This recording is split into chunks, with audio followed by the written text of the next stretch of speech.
Buenas noches, ciudadanas y ciudadanos. Hablemos sobre el riesgo y el seguro. Tengo aquí a la mano un buen diccionario de la editorial McGraw-Hill y nos define el seguro como el contrato bajo el cual una parte, el asegurador, acepta un significativo riesgo asegurado de otra parte, tomador, acordando compensar al tomador si un cierto suceso futuro especificado, el suceso o evento asegurado, concede efectos adversos para el tomador.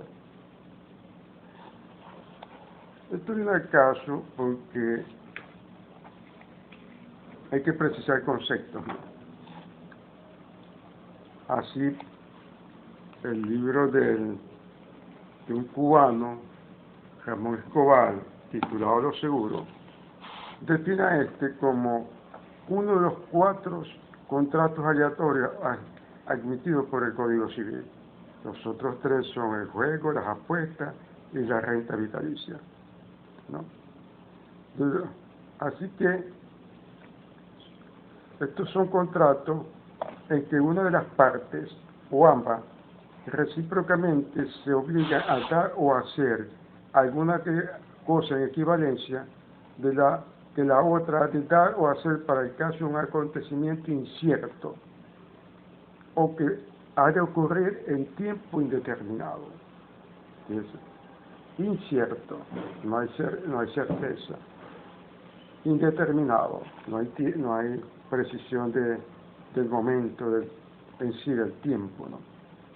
Por lo que el autor dice que lo que caracteriza a estos contratos, entre los cuales está el seguro, es el riesgo. La categoría de riesgo es fundamental en materia de seguro. E incluso antes del seguro, lo único que se ha invertido, ¿no? Como si el seguro fuera lo primigenio. No. Lo primigenio es el riesgo. Y entonces usted tiene que, según este diccionario que ya hemos comentado, español, de McGraw-Hill, el riesgo es una incertidumbre sobre el futuro. En el ámbito financiero, se dice que una inversión tiene riesgo cuando existe la posibilidad de que la inversión no recupere los fondos que ha invertido en ella. En la terminología aseguradora, se considera el riesgo como objeto asegurado y riesgo como objeto posible, objeto asegurado y como riesgo posible, de posible ocurrencia, por azar de un acontecimiento que produce una necesidad económica y cuya aparición real se previene y garantiza en la póliza, obligando al asegurador a efectuar la prestación, normalmente una indemnización. Hay muchos tipos de riesgos, ¿no? Igual que muchos tipos de seguro,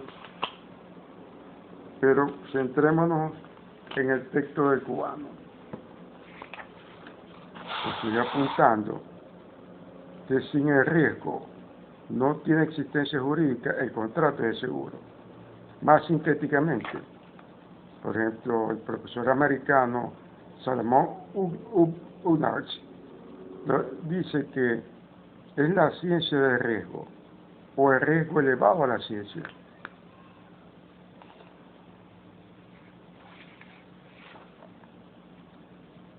Por lo que la incertidumbre es razón suficiente para mantener eficaz un seguro. Pero en esto del seguro, ¿no? Con base en el riesgo, ¿no? Sabemos que el riesgo nunca se ha eliminado, ni podrá eliminarse de los seguros. El azar seguirá imperando y ante eso, ¿no? Hay que echar mano de lo que llama el cálculo de las probabilidades. Este cálculo tuvo su origen en combinaciones de juegos del azar. Y algunos jugadores muy aficionados a combinaciones que lo asociaban a combinaciones cabalísticas, no, intuición, suerte, no. Pero hubo alguien que le hace una requisitoria al científico y matemático francés Blaise Pascal. Y Blaise Pascal, de una manera muy, ¿cómo se llama?, muy sintética, da los primeros pasos sobre esta teoría, ¿no?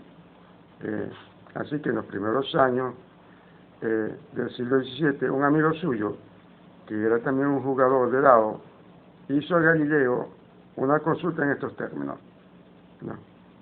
En los primeros siglos del siglo XVI, un amigo suyo, que era amigo de Galileo, le planteaba esto de las combinaciones en materia de juegos al azar, y en síntesis, el Pascal a su vez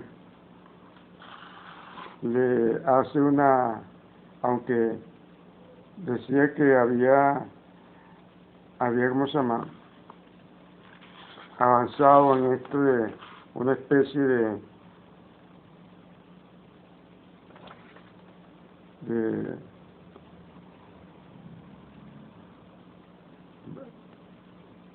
digamos, para redondearnos. Sabemos que Pascal fue el inventor del triángulo asimétrico, aritmético, ¿no?, que lleva su nombre, ¿no? Pero entonces él hace ver que para confirmar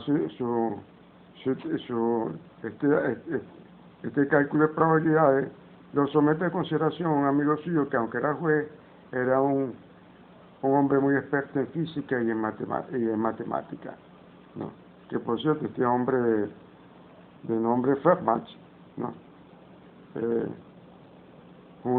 fue autor del cálculo diferencial y el método de máximos y mínimos, que compartió con René Descartes. Así que surge ya de manera más sistemática entonces el cálculo de probabilidades ya conseguido por Pascal. Así que también en una obra póstuma, El arte de conjeturar, en 1713, Jacobo Bernoulli estableció un nexo entre el cálculo de las probabilidades y las estadísticas, siendo ese el primer paso para la aplicación práctica de la teoría de Pascal. Y así como fue avanzando todo. Más tarde, un geómetra italiano, Juan Luis Lagrange, ya en la segunda mitad del siglo XVIII, introdujo un nuevo método para perfeccionar el cálculo, que fue el de las ecuaciones de diferencias finitas. Se generó, ¿no? Por esto que es muy importante conocer esta materia. Yo que tal vez reinicie pronto una licenciatura en materia de riesgo y seguro, porque la he tenido abandonada por varias circunstancias. Se ven materias como teoría de riesgo en la licenciatura, también cálculos de probabilidades, ¿no?, cálculos actuariales, cálculos actuariales, y otros que hay que tener una base algo sólida más que en análisis financiero, en estadística.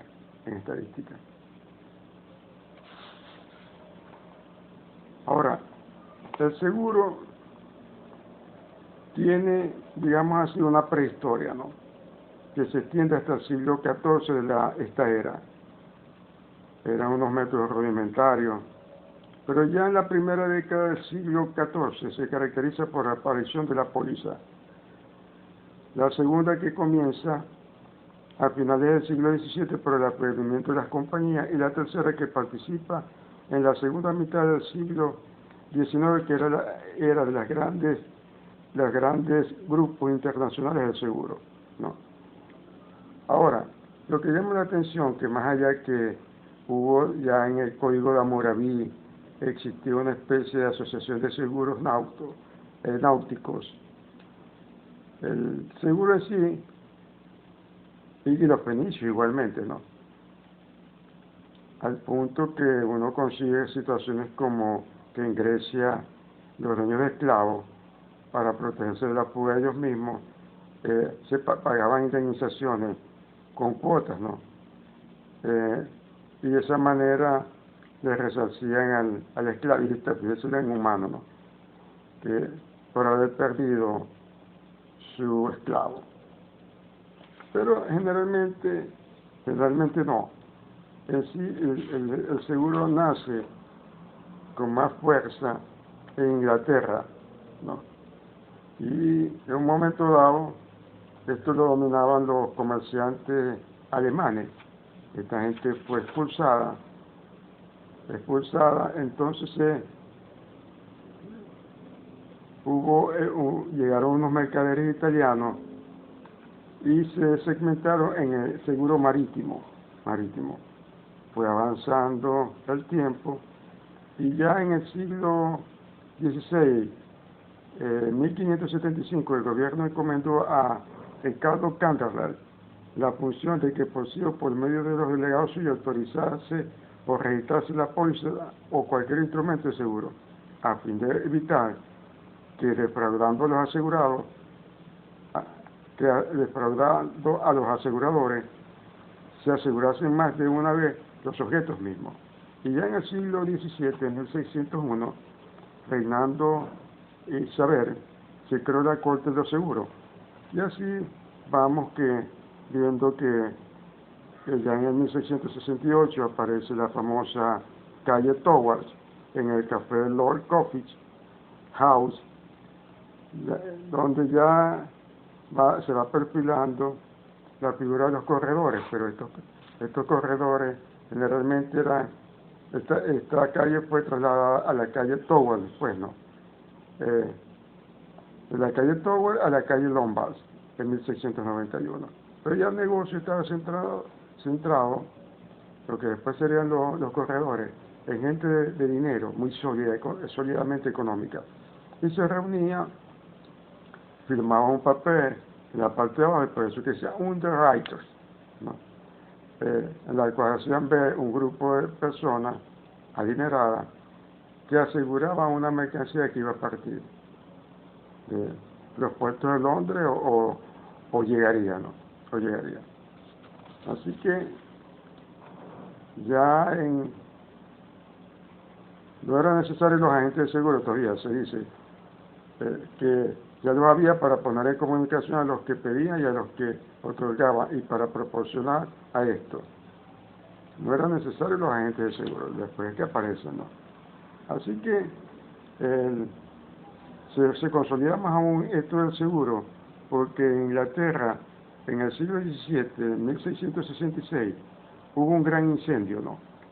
Y entonces se fundó en Londres la más antigua compañía de seguro, The Fire Office, oficina de incendio, por iniciativa de un tal Nicholas Barbot, y en 1696 la Hand and Hand, mano a mano, ¿no?